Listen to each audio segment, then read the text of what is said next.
Hello दोस्तों, आपके अपने यूट्यूब चैनल तेरे एजुकेशन में स्वागत है। आज हम लोग मैथ का तीसरा सेशन अनुपात और समानुपात के बारे में पढ़ने वाले हैं। अनुपात और समानुपात से जो भी मस्ट क्वेश्चन जो एग्जाम में आने वाले हैं या फिर एग्जाम में आए हुए हैं उसको हम देखने वाले हैं। इससे पहले 2 सेशन मेरा हो चुका है प्रॉफिट एंड लॉस और परसेंटेज के बारे में। अगर आप नहीं देखे हैं तो जाकर देखिए प्ले लिस्ट में से।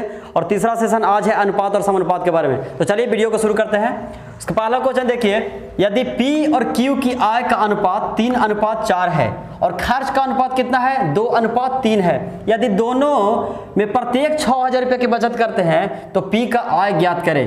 P और Q का आय का अनुपात कितना है 3:4, तब P हम लिख देते हैं और Q लिख देते हैं। इनका आय का अनुपात, आय मतलब कमाना, कमा रहे हैं, अनुपात कितना है इनका 3:4, 3 और 4 लिख दिए, ठीक है।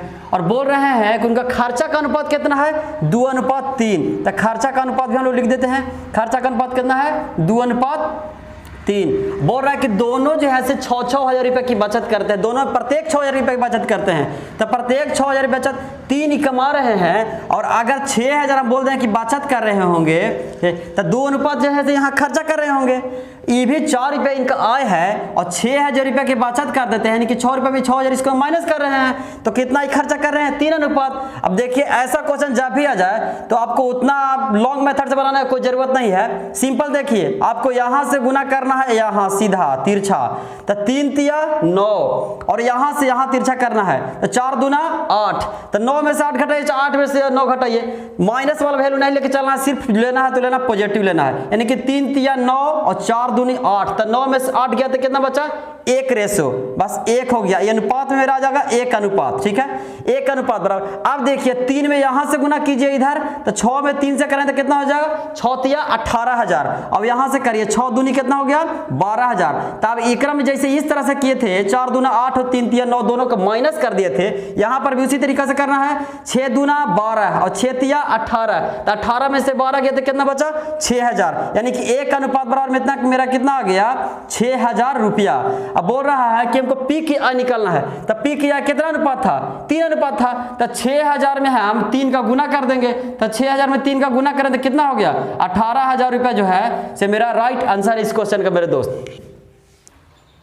हाँ तो आइए दोस्त, ये मेरा दूसरा क्वेश्चन है। एक कक्षा में सफल एवं असफल छात्रों का अनुपात 6:1 है। एक कक्षा में सफल और असफल छात्रों का अनुपात कितना है 6:1 है। अगर 6 और छात्र जो है सफल हो जाते तो यह अनुपात कितना हो जाता 9:1 हो जाता। तो कुल छात्र हमको ज्ञात करना है, ठीक है। सफल और असफल का अनुपात हम लोग लिख लेते हैं। इस सफल है, सफल मतलब पास और असफल मतलब फेल, तो ये सफल है और असफल है, ठीक है। सफल और असफल कितना है 6:1 है, ठीक है, 6:1 लिख दिए।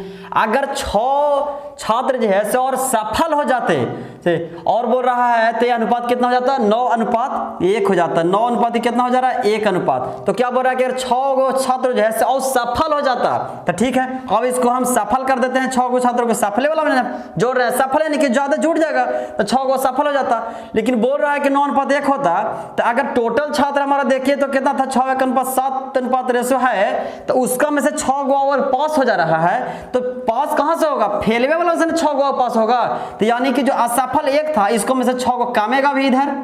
आखिर देखिए ना 6 को बोल रहा है कि और सफल हो जाते तो सफल कहां से होगा, सफल यही में से स्टूडेंट उतना ही ना, उतना ही में से अगर 6 को इधर हम पास बढ़ा रहे हैं तो 6 को इधर माइनस हमको करना ही होगा, आखिर टोटल छात्र है। तो इसके बाद देखिए अभी हम क्या बताए थे, यहां से सीधा गुना करना है इधर और यहां से गुना इधर करना है। तो 6:1 में गुना करें तो 6 एकाई 6 और 9 एकाई 9, तो 6 में से 9 गया तो कितना हो गया -3, या 3 माइनस में नहीं लेके चलना है, सिर्फ 3 लेना है पॉजिटिव में। तो 3 अनुपात बराबर में इतना मेरा कितना आ गया। अब देखिए अभी हम दोनों माइनस में रहे चाहे दोनों प्लस में रहे, वो दोनों घट जाता है। अगर यहां पर दोनों माइनस रहेगा, दोनों एक तरह का चिन्ह जब भी रहे तो वो सिर्फ घटता है। लेकिन अगर दोनों विपरीत चिन्ह है, यहां पर देखिए प्लस में है, यहां पर देखिए माइनस में है, तो ये जो है अब यहां से गुना करके हम लोग जोड़ेंगे मतलब देखिए 9 6 54 और 6 एकाई 6, तो 54 और 6 जैसे उस तरह में घटा दिए थे हम लोग, लेकिन विपरीत चिन्ह रहने के कारण अभी चिन्ह जैसे जुटेगा, यानी कि 9 6 54 और 6 एकाई 6, तो 9 6 54 6 कितना हो गया 60, तो 60 हो गया। तो 3 अनुपात बराबर 60, तो 1 अनुपात बराबर कितना तो 20। आप बोल रहा है कि तो कुल छात्र ज्ञात करें। छात्र मेरा कितना था टोटल, देखिए ना 6 6 गो छात्र सफल था और 1 छात्र जो था असफल था, तो 1 अनुपात बराबर 20 है, तो 7 अनुपात पहले मेरा छात्र था, तो 7 गुना 20 अब हम लोग कर देंगे, तो 7 गुना 20 बराबर कितना हो जाएगा 140 छात्र जो मेरा टोटल था वो पहले था। यही इस क्वेश्चन का राइट आंसर है मेरे दोस्त। हाँ देखिए, ये मेरा तीसरा क्वेश्चन है। ए और बी के आय का अनुपात 2:3 है और उनके व्यय का अनुपात 1:2 है। बोल रहा है कि यदि व्यय का बी के व्यय का 90% ए की आय के बराबर है तो ए और बी का बचत का अनुपात निकालना है। ए और बी के आय का अनुपात कितना है 2:3 है। ठीक है, तो हम लोग ए और बी, ये क्या है आय है, तो आय हम लोग लिखते हैं कितना अनुपात है 2:3। ठीक है, और बोल रहा है कि व्यय यानी कि खर्चा का अनुपात कितना दिया हुआ है 1:2। व्यय यानी खर्चा कितना दिले है 1:2 दिले है। ठीक है, तो आय और व्यय दिले है इतना, तो फिर बोल रहा है कि ए की आय का कितना है बराबर है कितना बी के व्यय का 90% के, तो हम आय के मान लेते हैं x, तो ये हो जाएगा 2x और ये हो जाएगा 3x, और व्यय जो खर्चा है उसका हम y मान सकते हैं, तो 1y बोलिए चाहे खाली y बोलिए कोई दिक्कत नहीं है, और 2y हो गया। ठीक है, अब क्या बोल रहा है कि यदि b के व्यय का 90%, तो b के व्यय मतलब खर्चा कितना है, देखिए तो b के व्यय 2y है, तो बोल रहा है कि b के व्यय का 90% यानी कि 2y के 90%, तो परसेंट का मतलब क्या, तो 90% का मतलब परसेंट मैंने 100%, 100, तो बोल रहा है कि एक ही आय के बराबर, तो एक ही आय कितना है बराबर 2x है, तो बराबर हम लोग 2x कर देंगे। अब देखिए 1 0 से 1 0, 2 से हम लोग 2 कर देंगे, अब x बटा y कर देंगे तो कितना आ जाएगा, देखिए ना 9/10। देखिए दोस्त, x बराबर जब मेरा 9 आ गया और y बराबर 10 आ गया, तो 9 में हम लोग क्या किए, तो 2x है तो 9 दूनी 18 हो गया, और x बराबर जब 9 है तो 3x यानी कि 9 3 27 हो गया, और y बराबर जब मेरा 10 है ये है, तो y बराबर कितना हो गया 1y है तो 10 और 2y तो कितना हो गया 20। अब बोल रहा है कि दोनों का बचत का अनुपात निकाल रहा है। बताइए कि 18 कमा रहा है और 10 खर्चा कर दे रहा था, कितना बचा रहा होगा 8 बचा रहा होगा, घटा दीजिए 18 में से 10। अब बोल रहा है कि 27 ही कमा रहा है, आय इसका 27 है और खर्चा कितना है 20, तो 27 में से 20 घटाएंगे तो कितना बचेगा 7, तो 8:7 जो है से ए और बी का मेरा क्या आ गया बचत आ गया। यही 8:7 जो है इस क्वेश्चन का राइट आंसर है। देखिए ये मेरा नेक्स्ट क्वेश्चन है। अमन, कमल और रतन एक व्यवसाय शुरू करते हैं, उनके निवेश का अनुपात कितना है 12:4:3। यदि अंत में उनके लाभ का अनुपात 3:16:9 है, तब उनके समय का अनुपात हमको निकालना है। बोल रहा है कौन कौन आदमी है, अमन है, अमन, कमल और कौन है रतन, ये तीनों का पूंजी का अनुपात कितना है 12:4 और कितना है 3, और उनके लाभ का अनुपात कितना है लाभ, ये तो पूंजी हो गया यानी कि निवेश इसको बोल सकते हैं हम लोग पूंजी, और लाभ बराबर हम निकालते हैं, लाभ कितना है, लाभ का अनुपात है 3:16:9। आप बताइए दोस्त कि लाभ बराबर सूत्र क्या होता है, लाभ जितना हम करते हैं यानी कि इन्वेस्टमेंट ये पूंजी गुना टाइम बराबर क्या निकलता है मेरा प्रॉफिट निकलता है। आई से इन्वेस्टमेंट हो गया, इन्वेस्टमेंट गुना टाइम, जितना हम पूंजी लगा के जितना टाइम गुना करते हैं वो मेरा प्रॉफिट के बराबर आता है। अगर हमको निकालना क्या है, हमको समय का अनुपात निकालना है, तो समय बराबर क्या हो जाएगा प्रॉफिट बटा इन्वेस्टमेंट, यानी कि समय टी बराबर क्या हो जाएगा प्रॉफिट बटा इन्वेस्टमेंट हो जाएगा।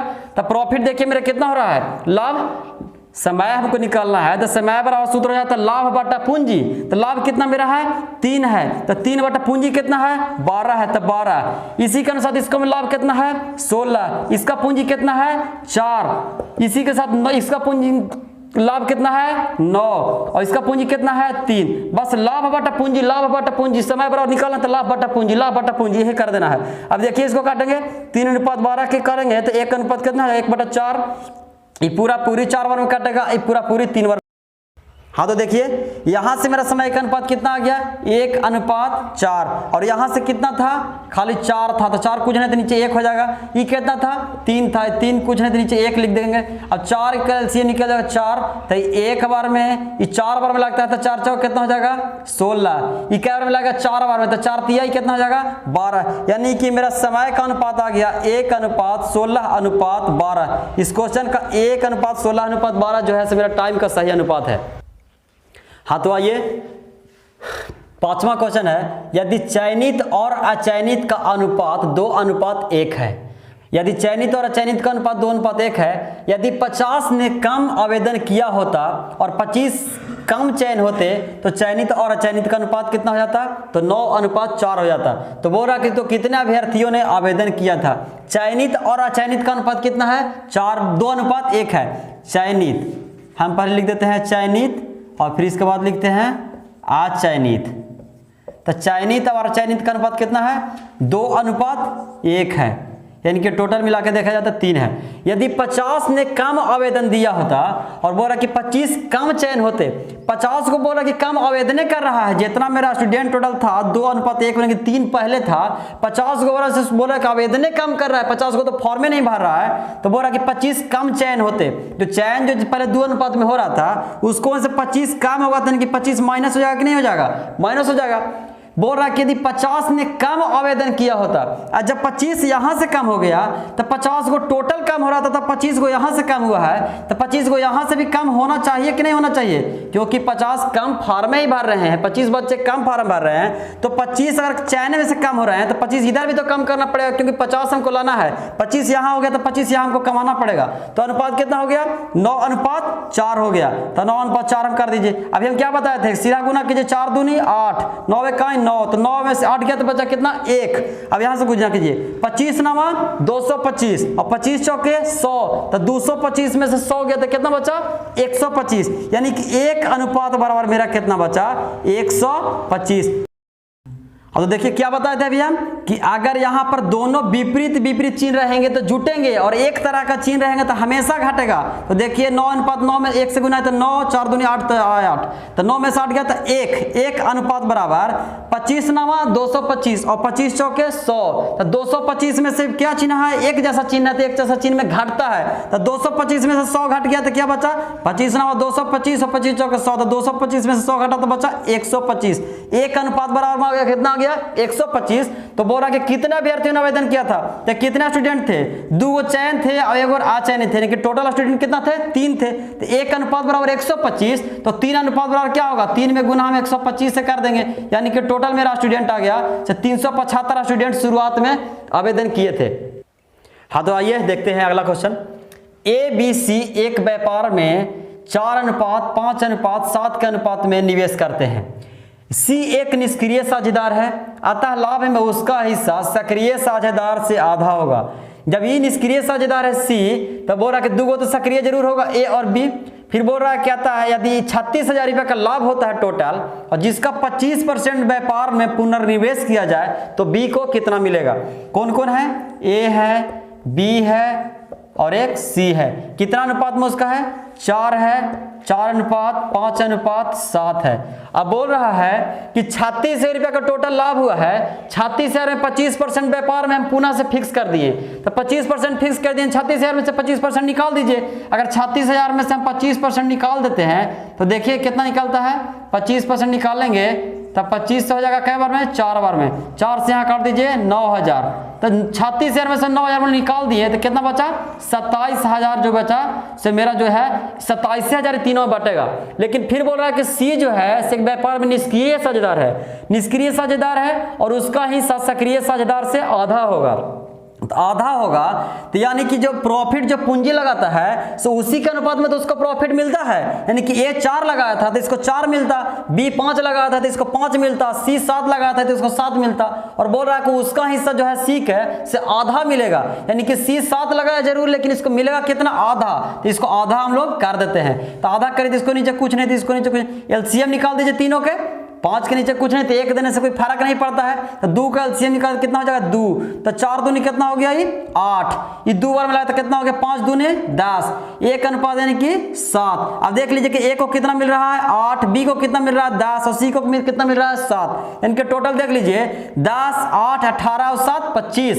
और बोल रहा है कि इधर से पैसा मेरे कितना आ रहा था? 36,000 में से 25% फिर से फिक्स कर दिए थे तो मेरा पैसा आता 27,000 रुपये का प्रॉफिट आ रहा था, लाभ। अब 27,000 को हम 18 7 25 के रेशो में बांटेंगे तो 25 से भागा दे दीजिए, तो निकालना किसका है? B को कितना मिलेगा? तो B को देखिए कितना मिल रहा है? 10 रेशो मिल रहा है, तो 10 यहाँ हम लोग लिख देंगे। 5 से काटिए 5 दूना 10, 5 से काट दीजिए 5 बार में, 5 से काटिए 5 चौके 5 चौके नहीं 5 5 25, 2 0 5 चौके 20, यहाँ से हो गया 2 जीरो, ठीक है। 54 दूनी कितना हो गया 108 और 2 जीरो, यानी कि 10,800 जो है से बी को कितना मिलेगा टोटल में से 36,000 में से 25,000 घटाला के बाद 25% 10,800 जो है से बी का राइट आंसर मिलेगा। हाँ तो आइए, ये रहा मेरा 7वां क्वेश्चन आज का है। यदि बैग में 1 रुपये 50 पैसे और 25 पैसे के सिक्के हैं, 1 रुपये 50 पैसा और 25 पैसे का सिक्कों का मूल्य दिया हुआ है 5:3:1 के अनुपात में, तथा सिक्कों की कुल संख्या टोटल सिक्का कितना है 180 है, तो बैग में कुल कितने रुपये हैं ये निकालना है।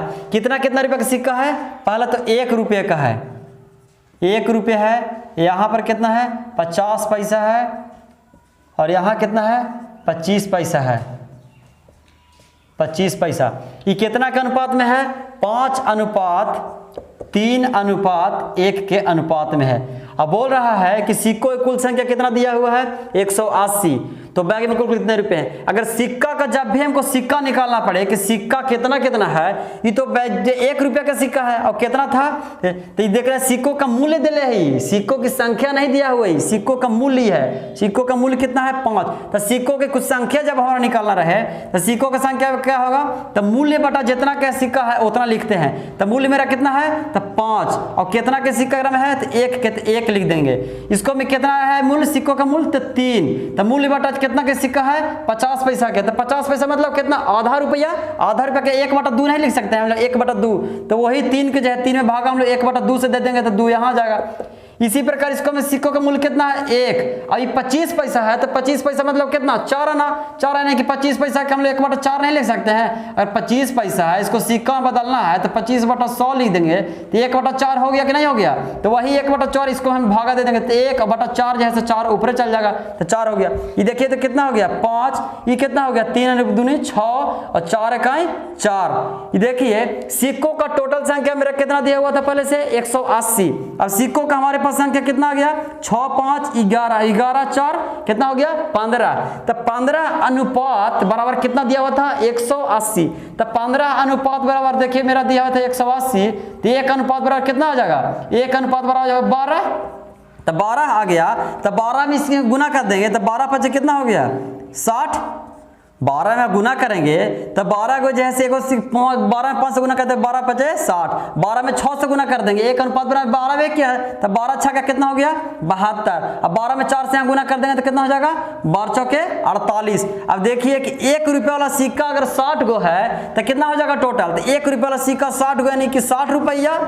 अब देखिए कि 8 आना का सिक्का वाला लाइन है, अब 98 अगर 72 को है तो टोटल क्या रुपया हो जाएगा 98 72 को यानी कि 36 रुपया, तो 36 हो गया। अब देखिए कि 4 आना वाला है 25 पैसा वाला, और 25 पैसा टोटल क्या को है 48 को सिक्का है 25 पैसिया, तो 48 को 25 पैसा का मतलब कितना 12 रुपया, तो 12 हो गया। अब जोड़ लीजिए कितना हो गया 6 2 8 6 3 9 9 और 1 कितना हो गया 10। इस बैग में टोटल 108 रुपया पैसा है। अगर देख लीजिए थोड़ा सा और एक बार समझा देते हैं आपको, 1 रुपया पहले दिया हुआ था 50 पैसा और 25 पैसा, 1 रुपया का हम लोग 1 लिखेंगे, 50 पैसा के 1/2 लिख सकते हैं रुपया बदलने के लिए, 25 पैसा के 1/4 लिख दिए, और मूल्य कितना दिया हुआ था 5:3:1।